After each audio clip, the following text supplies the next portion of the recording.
दीपेंद्र हुड्डा कह रहे हैं सर, एक सीट पर भी जेजेपी की जमानत नहीं बचेगी। दीपेंद्र हुड्डा तो हमारी एक सीट पहले भी नहीं जिताता था, 10 जीती थी, इसलिए वो सत्ता से बाहर रहे। आज उनसे ये पूछ लो कि हमारे 10 थे, तभी तो उनके पिताजी भूपेंद्र हुड्डा प्रदेश का मुख्यमंत्री का सपना जो उठते जागते देखते हैं उनका टूट गया था। और आगे भी गारंटी दे देता हूँ, ना तो वो सांसद बने, ना उनकी सरकार कभी प्रदेश में बने। अगली सरकार भी जननायक जनता पार्टी की बनी। सभी 90 विधानसभाओं में कार्यकर्ताओं की, बूथ योद्धाओं की, बूथ सखियों की जिम्मेवारी पार्टी निरंतर लगा रही है कि कैसे आगामी विधानसभा चुनाव की तैयारी के साथ को मद्देनजर रखते हुए लोकसभा चुनाव को लड़ना है। और उसके अंदर सोनीपत के 6 के 6 हलकों को आज कवर किया है। और मैं मानता हूं जो जोश उत्साह कार्यकर्ताओं में है, ये आने वाले लोकसभा के लिए मजबूत पृष्ठभूमि पार्टी के लिए तय करेगी। 5 टिकटों पर घोषणा कर दी है, 5 बाकी कब होगी? पार्टी जल्दी निर्णय करेगी और मुझे लगता है कि 5 टिकटों पर जहां संगठन को क्लैरिटी थी वहां तो कोई डिले नहीं आया। जहां आने वाले भविष्य के अंदर हमें समीकरण भी देखने पड़ेंगे, उनके अंदर जरूर विचार करेंगे और पार्टियां क्या उम्मीदवार करती है। मगर अगर ज़्यादा देरी भी होगी तो पार्टी अपनी बची सीटों पर भी विचार करके घोषणा करेगी। क्या आप या आपके भाई भी चुनाव लड़ सकते हैं? मैं मानता हूँ मेहनती कार्यकर्ता कोई संगठन से जुड़ा हुआ वो चुनाव लड़ेगा। कोई बीजेपी की तरह नहीं कि उधारे 6 कैंडिडेट कांग्रेस से ले, और कांग्रेस की तरह नहीं जो उधारे लोकदल से लेके कैंडिडेट उतार रही है।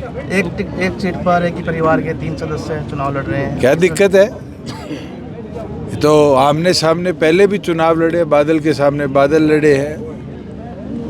आज उठा के देखोगे तो पवार के सामने पवार लड़ रहा है, यादव के आगे यादव लड़ रहा है। तो राजनीतिक तौर पे जनता जिसको अपना प्यार आशीर्वाद देगी उसको जिताएगी। और मेरा ये मानना है कि जनता वोट की ताकत से बदलाव लाती है, और वोट की ताकत जो है वो कैडर लाता है। और कैडर अगर मजबूती से काम करेगा तो बड़े बदलाव के अंदर हरियाणा की आवाज़ को पार्लियामेंट में जगह मिले, हरियाणा की बोली बोलने वाला आदमी पार्लियामेंट में चुनकर जाए। हम ये प्रयास कर रहे हैं, गूंगे बहरे सांसद ना चुन के जाए जो नेशनल पार्टीज़ के अंदर अपनी आवाज़ को गुम होता देखें। ऐसे सांसद चुन के जाए जो पार्लियामेंट के अंदर जाकर असलियत में प्रदेश हित की राष्ट्रीय लेवल पर बात रखें। जेजेपी नेताओं का कहना है कि किसान का चोला उठकर कांग्रेस के नेता जेजेपी के नेताओं का विरोध कर रहे हैं। पोल खुली है, एक जगह नहीं, डवाड़ी भी खुली है, बवानी खेड़ा में भी खुली है। तो धीरे धीरे आज के दिन ये तीसरी आंख आपकी है, ये अच्छे अच्छों की पोल खोल देती है कि कौन किसका चोला पहन के कब क्या कार्रवाई कर रहा है।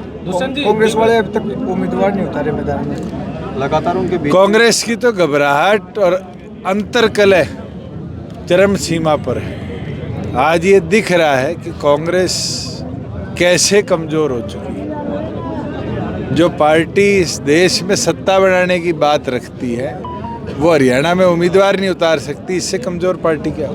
चौटाला परिवार एक हो सकता है? परिवार तो आज भी एक है, पार्टियां अलग है, वो नहीं हो सकती। दुष्यंत जी, जिस तरीके से दूसरा देवीलाल दुष्यंत को कहा जा रहा है, चौधरी देवीलाल ने प्रधानमंत्री से इस्तीफा दे दिया था, इसी तरह से अभय सिंह चौटाला ने किसानों के हक में इस्तीफा दिया था। आपने 10 सीट होने के बाद किसानों के विरोध में उन पर लाठीचार्ज कराई। लोग मैंने कराया, सरकार में तो आप भी थे। मैं आपको एक चीज बोल दूं, आज आप मंडी में चले जाओ, मेरे को तो महीना हुआ है सरकार से दूर हुए, इस महीने के अंतर को आप किसान से पूछ लो।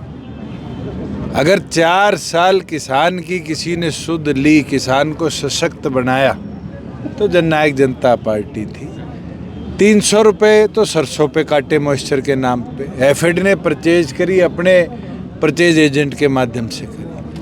वहीं आज जो गेहूं की हालात है, मैं अभी खरखोदा से आया हूं, सुबह आपके यहाँ से गया था, लाइनें लगी हुई है, मॉइस्चर के नाम पे किसान को प्रताड़ित किया जा रहा है। और तो और उठान जो है आज तक के 5 साल के इतिहास में सबसे धीमा उत्थान अगर कोई हुआ है तो इस बार हुआ है। लाखों लाखों बैग्स गेहूं के मंडियों में स्टैक्ड पड़े हैं। गोदाम तक ले जाने की व्यवस्था ये सरकार नहीं कर पाई 1 महीने के अंदर। ये दिखाता है किसान हितैषी कौन था। दीपेंद्र हुड्डा कह रहे हैं सर, एक सीट पर भी जेजेपी की जमानत नहीं बचेगी। दीपेंद्र हुड्डा तो हमारी 1 सीट पहले भी नहीं जिताता था, 10 जीती थी, इसलिए वो सत्ता से बाहर रहे। आज उनसे ये पूछ लो कि हमारे 10 थे, तभी तो उनके पिताजी भूपेंद्र हुड्डा प्रदेश का मुख्यमंत्री का सपना जो उठते जागते देखते हैं उनका टूट गया था। और आगे भी गारंटी दे देता हूँ, ना तो वो सांसद बने, ना उनकी सरकार कभी प्रदेश में बने। अगली सरकार भी जननायक जनता पार्टी की।